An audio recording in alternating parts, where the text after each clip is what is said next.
binunyag natin na meron po tayong person of interest. Ano na po yung proseso? Paano po yung investigasyon? Ano yan? It will undergo AMLAC research also. Anti-money laundering research. At yun naman, hindi na pwedeng galawin yun eh. Hindi na pwedeng galawin yun. And depending on the time element here, he was also the chairman of appropriations before, from 2019 to 2022. And we will find out if there were other contracts done by this company when he was the chairman of the appropriations committee. But it's a clear case of conflict of interest. Congressmen should not partake of contracts, should not even be related to the people doing the contracts. Tapos sir, ipakipaliwanag lang po, ano na po yung magiging susunod na proseso dito po sa atin po mga complaint? Preliminary investigation na yan, diretso na yan, pasasagutin na sila. They will have to file their counter affidavits. But of course, we can still bring in some additional evidence after their counter affidavits so that we can join the issues as soon as possible. Sir, para lang po maliwanag sa publiko, bakit wala na po tayong fact-finding? Ano yan eh? Yung fact-finding, verified petition na to, na-vet na lahat ng documents. It's the Secretary of Public Works who brought it here. And it was also vetted by the ICI. That's why there's already a presumption that all of these things have undergone complete scrutiny. And we will adhere to that. Sir Vince, for the record niya lang po, ilan yung sinampahan sa La Union and Davao Occidental? Yan, total. Yeah. 1,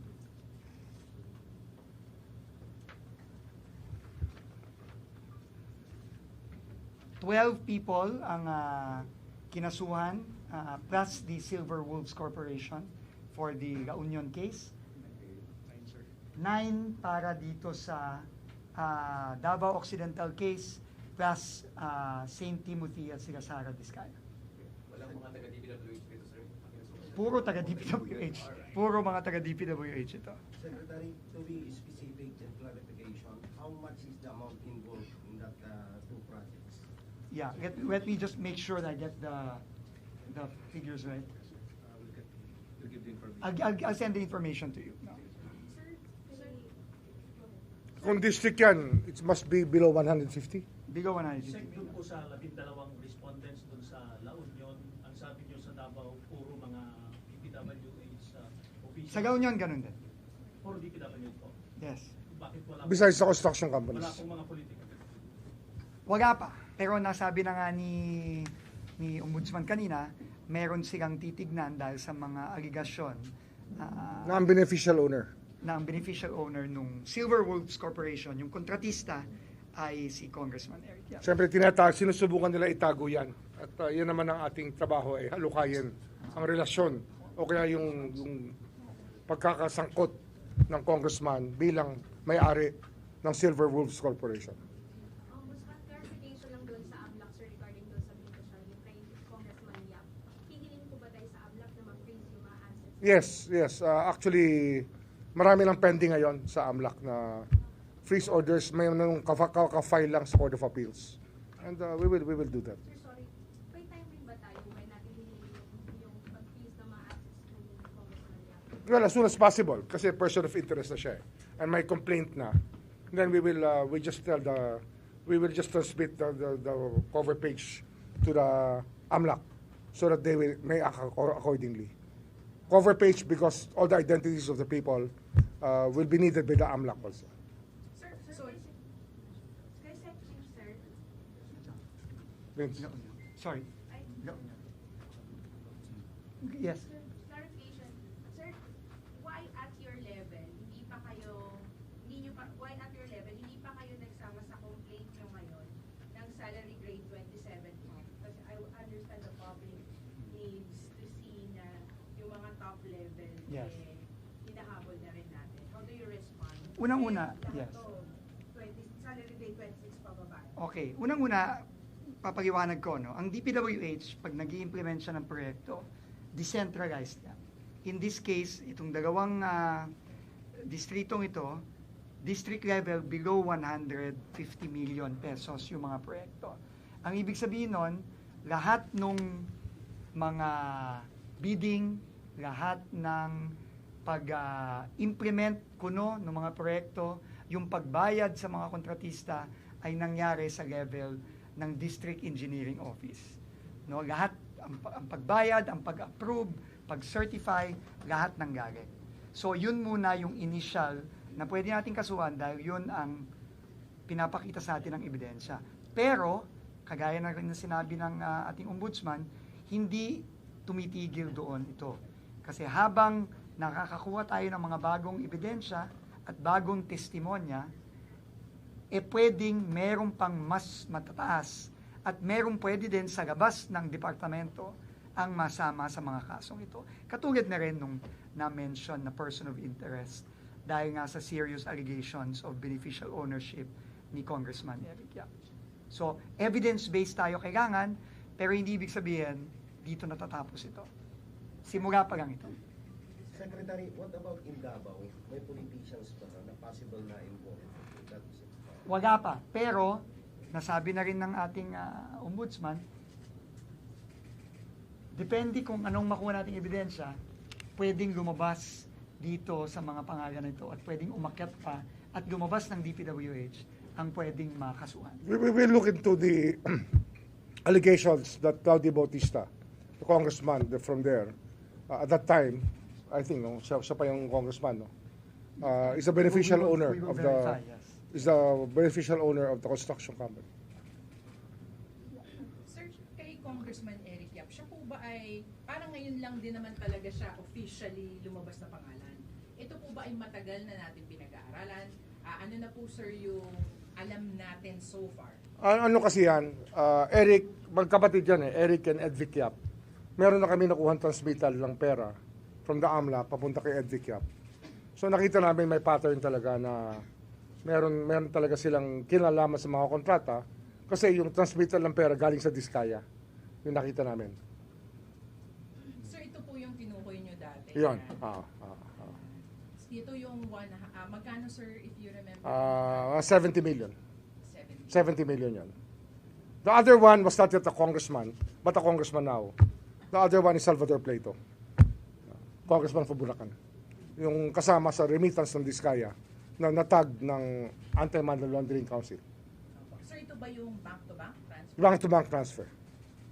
Sir, ano po yung pinatutunayan noon? Na ano nga, na they were enmeshed in the, kasama sila sa pagkilos ng kontrata. Sila'y nakikialam at nakikiisa sa pagkilos ng kontrata. Bakit magbibigay ang kontratista ng 70 million papunta sa isang tao kung hindi dahil sa kontrata? Sir, may time period tayo nito. Kung around what year? Yung nakita ko noon, kundi 2020 and 2019, yung Edvic Yap from Diskaya. Si Edvic Yap po ang nagpadala sa mga Diskaya o Diskaya po? Diskaya nagpadala ng pera. On both, sir. On both. Yeah. Ganon din. Si Diskaya rin nagpadala. Sorry, I have the figures already. Sorry. So for the Davao Occidental case, 96.5 million pesos. Para sa La Union, dalawang phases ng project worth 89.7 million each, total of 179.5 million. 179.5 million. Pero split into two contracts worth 89.737 million each.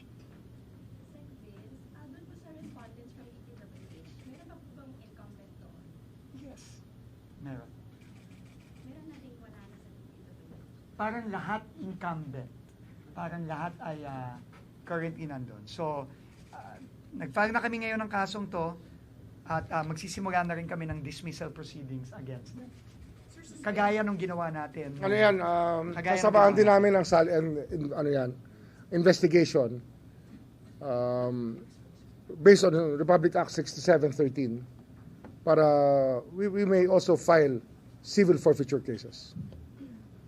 Kay Justice lang po. Justice, kumusta po yung case build-up natin? Are we planning po ba na mag-file din po sa Ombudsman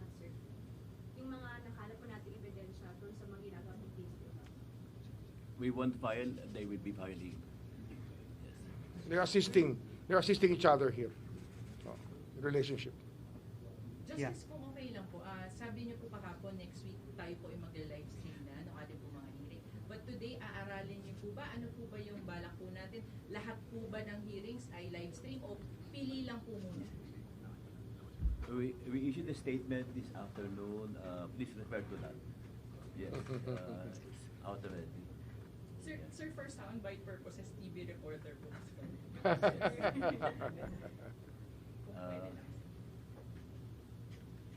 Well, we have to adopt rules of procedure regarding live streaming.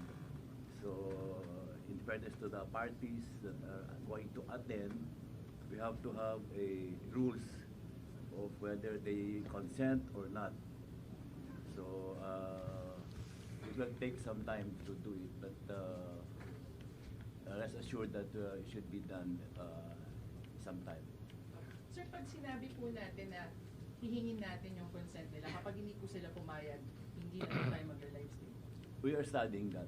We're studying that. Justice, sorry to push the question, pero regarding po dun sa live streaming, ito po ba yung sa pamamagitan po ng Facebook page, ng ICI, or government state media po ba? Paano, sir, para mas malaman po ng publiko paano lang? That's technical, no? I don't know what the medium, but we will live stream. If I may just add lang on the question earlier about yung filing, no? I think ang alam nyo naman, DPWH is here to support the ICI. No? We are the ones providing the Data. the documents, all the information, especially on ghost projects, no, or very substandard projects like the one in La Union. Ngayon, ang napagkasunduan po namin is pagka itong mga proyektong ito, na halimbawa itong La Union, itong Davao at iba pang mga proyekto na makikita natin to be either ghost or substandard, ang DPWH po will be filing the verified complaint para po mas mapabilis yung proseso, no? Para mas mapabilis at we will do away na nga, sabi nga ni Ombudsman, with the fact-finding Para wala step. ng validation. Yes, para Kasi wala may ng presumption of validation. regularity na lahat ng data Yes. nila. So yun po, this is meant to really speed up the filing of cases para, alam nyo naman, paulit-ulit sinasabi ng Pangulo natin na kailangan mabilis na talagang mapanagot yung mga dapat managot. And this will also speed up the efforts to get the money back, no? Na initiate na rin po ng ating ICI, ni Justice Andy, at ng ating Ombudsman. So, paraan para bumilis ang proseso, no? Para kumbaga less one step ito. Ombudsman, how long it will take yung PI? PI, well, 60 days should be a long time here. Kasi counter affidavit lang kailangan dyan eh. Counter affidavit lang. Kung hindi namin dadagdagan ng ebidensya yan, kung wala kami dadagdag, diretso na yan. Resolution na kagad yan. Sir, tama ba dito po ipi-PI ito o i-deputize din po natin? Depende nga. Titingnan namin ang salary grades tsaka yung ibang allegations kung nasa jurisdiction ng RTC or Sandigan Bayan. Kay Secvins po. Secvins, may mga nakapila pa po ba tayong case na Madami. ay sasampahan? Madami po. Sunod-sunod na po ito, no? Alam niyo naman. 421 ghost projects. Yun ang sir. suspected natin na 400 plus. Yan po, nakikipagtulungan na po tayo sa ICI kay former General Azurin at sa kanyang team. At no? Tuloy-tuloy po ang ating pag-build up ng mga kaso. So, siguro sa mga, makikita nyo na sunod-sunod na po itong pag-file ng mga kaso ganito. Sir, ganun din po yung magiging proseso o unahin muna yung mga DPWH officials? Depende po lahat sa ebidensyang makakalap natin. No, depende lahat sa ebidensya. Itong silver wolves, baka dito namin pag-aralan kasi pag nakita namin yung connection with the persons of interest, Eric or Ed Vicyap, baka dito i-file sa Sandigan Bayan. Depende sa makita namin na connection. Sir, clarify lang po. Ito po yung mga case na pinafile niyo is for the interest of the taong bayan na mabalik po ang pera ng Yes, taong bayan. yes. Tama po Ano yan eh? One of them is restitution kung voluntary, yung isa naman dyan, asset preservation, para hindi mawala yung pera. Okay? Thank you. Additional question lang po regarding nun kay Senator Joel Villanueva. Since si former Ombudsman Marcos po, nag-grant niya yung motion for consideration ni Villanueva na na-reverse po yung 2016 dismissal order. Ibig sabihin po ba nito ay pwede rin po kayong mag-issue ng order nyo para i-dismiss si Villanueva based naman po sa mga current allegations? Pag-aaralan ko. We'll see what's the more decent thing to do. We want to be decent here. Sir, nakipag-usap po ba kayo kay Senator Joel Villanueva? Hindi. They Hindi. reach out? He tried to reach out to my brother who sent me a text message containing the supposed reversal done by the Ombudsman Martires. But they only did it now. After all the talk, all of us thinking that this order still had to be enforced, suddenly they come up with this. I think that it's something that raising more questions than answers. Diba? Lalo na dito, sir, sa opisina. Lalo na sa opisina ito. Sir, tomorrow mag-uusap kayo ni Senator Joel? Mapupunta ako na Senate bukas for the budget of the Ombudsman of our office. Okay, thank you.